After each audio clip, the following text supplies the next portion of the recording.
રોજ આપણે કેળાનું શાક કરવાનું છે. 2 કેળાનું શાક નાખવાનું છે. થોડુંક શાક બનાવી લઈશું કેળાનું. કેળાનું શાક? મસ્તીનું બને કેળાનું શાક. પણ આ તો પાકી ગયા નથી. કડક હોય ને થોડાક એટલે હાલે કેળાનું શાક. આમાં પછી બીજું શું નાખશો? બીજું કાંઈ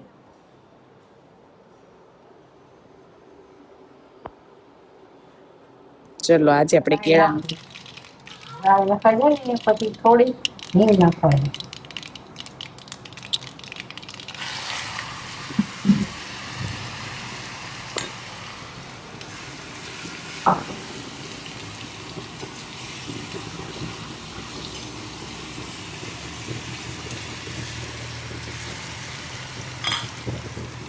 કેળાનું શાક ને 5-10 મિનિટ જ સડવા દેવાનું.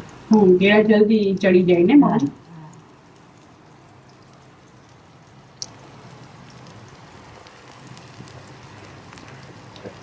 મમ્મીએ ચટણી નાખી છે. આ મરચું નાખ્યું છે તળેલું, જીરું નાખ્યું પાવડર, થોડી હિંગ નાખવાની, થોડુંક મીઠું નાખવાનું, પછી ઘડીક હલાવી અને ઘડીક એને તળવા દે. થોડુંક પાણી નાખી અને હવે ઘડીક રહેવા દેવાનું. થોડી દેર